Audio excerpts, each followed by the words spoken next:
Asambleísta Mari Verduga.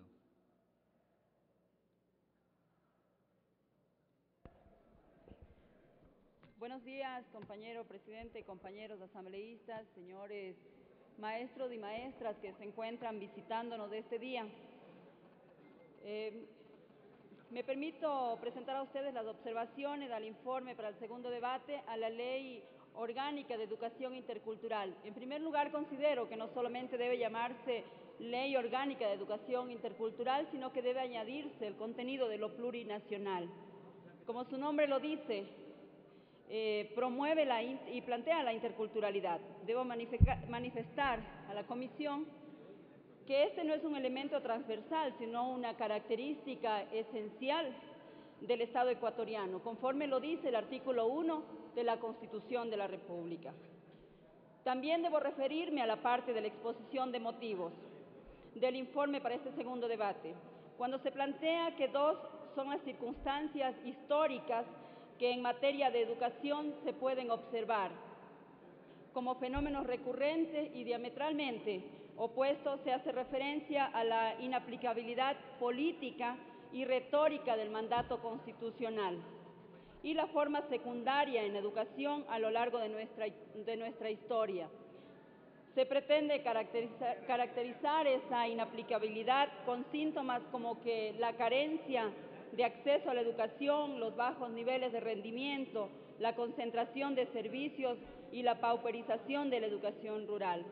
Esto, desde mi punto de vista, evade el problema central, que no es sino el de la educación en nuestro país ha sido funcional al neoliberalismo, que los gobiernos de turno incumplieron su mandato a propósito,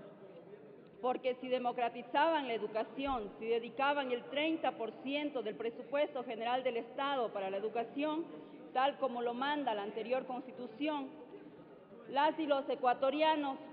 íbamos a entender de mejor manera nuestra realidad. Íbamos a comprender que los únicos responsables y beneficiarios de la crisis educativa eran quienes nos gobernaban y los grupos de poder que ellos representaban. ¿Cómo puede ser que pensemos que el mandato constitucional de asignar el 30% del presupuesto general del Estado a la educación era inaplicable? Claro, si los gobiernos, en vez de cumplir con este mandato, asignaban por encima del 50% al pago de la deuda externa, era difícil que la educación sea atendida. Por eso es necesario que en esta Asamblea exista claridad de que los únicos responsables de la crisis educativa son los representantes de la derecha y el neoliberalismo, no el pueblo, por lo que no puedo estar de acuerdo que se califique al pueblo como incapaz de organizarse, sin capacidad crítica o como pueblo dormido. Por el contrario, el pueblo ecuatoriano es un pueblo activo, capaz de derrocar a los tiranos y de exigir que, entre otras cosas, cambie radicalmente el sistema educativo nacional. Tampoco estoy de acuerdo en que se diga que los padres de familia han entregado ciegamente a sus hijos a un sistema educativo con la única voluntad de maximizar sus tiempos de producción y trabajo, o que los hogares han reproducido por generaciones la educación y unas condiciones de vida tan precarias que han perdido el sentido de la exigibilidad de sus derechos. Pues no es así. Quienes han reproducido el sistema corrupto y corruptor, el sistema mediocre y funcional a los intereses de la derecha ecuatoriana, han sido los gobiernos de turno y los grupos de poder que en ellos representados, no el pueblo, no los padres de familia, tampoco los maestros, en ningún momento los hogares ecuatorianos. Esto me parece fundamental, compañeros, porque si no estamos claros de los factores causales de la crisis educativa, tampoco vamos a tener claridad respecto de lo que se tiene que hacer en materia normativa. La educación no depende solo de normas, sino también de la voluntad política, y estoy completamente segura que este gobierno de la Revolución Ciudadana hará profundas transformaciones en materia educativa. En cuanto a las observaciones al articulado del proyecto, debo reconocer que se han recogido algunas observaciones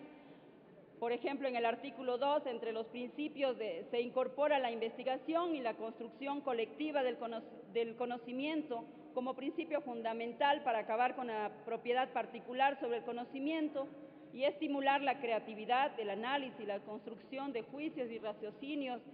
y de esta manera acabar con la educación memorística, reproductiva y reproductora de este sistema explotador. Sin embargo, se han recogido algunas observaciones. Quiero insistir en que en el artículo 2, entre los principios, se incorpore un literal con el siguiente contenido. Por ejemplo, el del pensamiento lateral, con el sistema educativo nacional que propenderá al desarrollo del pensamiento lateral de sus actores, que significa que el aprender a pensar de manera creativa sobre los temas, problemas y los fenómenos de la realidad subjetiva y objetiva es una de las acciones más importantes del sistema. Se entiende que las visiones y percepciones de uno de los actores educativos son solo una forma de entender la naturaleza, la sociedad y el desarrollo del pensamiento, admitiendo, por tanto, que existen otras formas de percibir y entender esas realidades. El conjunto de las visiones y percepciones dan como resultado una verdad subjetiva que puede asumirse de manera consensuada en el aula, entendida como un colectivo humano.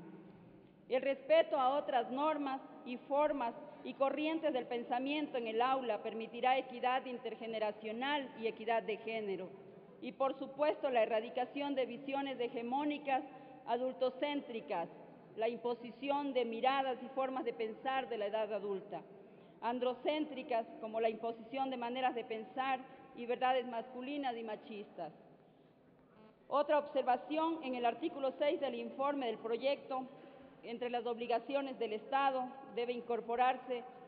unos literales que digan: garantizar a la ciudadanía y los ciudadanos una educación para la vida mediante modalidades formales y no formales de educación, garantizar una educación para la democracia sustentada en derechos y obligaciones, en principios y valores, orientada a profundizar la democracia participativa de los miembros de la comunidad educativa. Además, sugiero que se elimine el literal P del mismo artículo, que dice: garantizar la tarifa de transporte público y sancionar a quien no cumpla, por no ser de competencia de la Autoridad Educativa Nacional. Este derecho ya está contemplado en el numeral 2 del artículo 42 del Reglamento para la Ley Orgánica de Transporte Terrestre. Entonces, no tiene sentido que se lo vuelva a recoger en esta ley cuando es netamente en la Ley de Transportes. En el artículo 7 de los derechos de los estudiantes, pido se agregue otros literales que hablen como de participar en los procesos de construcción colectiva del conocimiento y la elaboración de contenidos programáticos, que tengan derecho a recibir una educación dual, teórica, práctica, de calidad, a accesar a infraestructura física, educativa, funcional y a tecnologías de información y comunicación,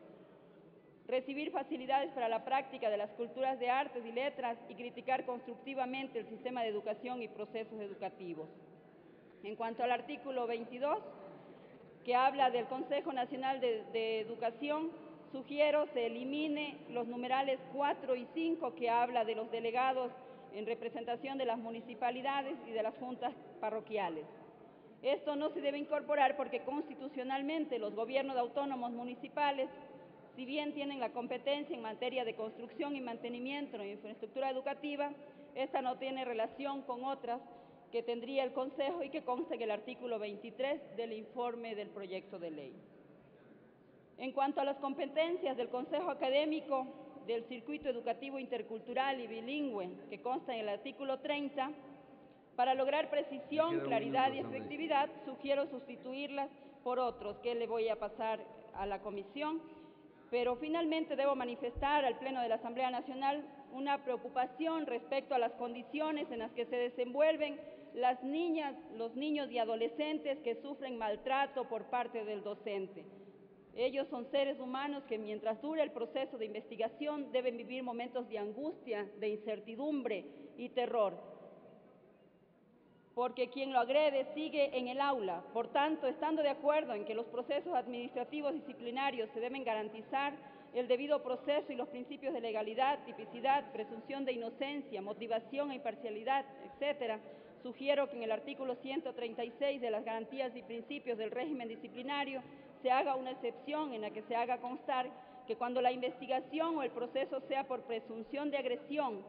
la o el docente sea separado del aula en la que se presume tuvo una conducta de agresión, para de esta manera garantizar la estabilidad emocional de la niña, el niño o el adolescente posible víctima de agresión. Si no se hace esto, compañeros, difícilmente vamos a generar condiciones para terminar con la violencia por parte de docentes en el sistema educativo nacional. Con estas sugerencias, muchas gracias.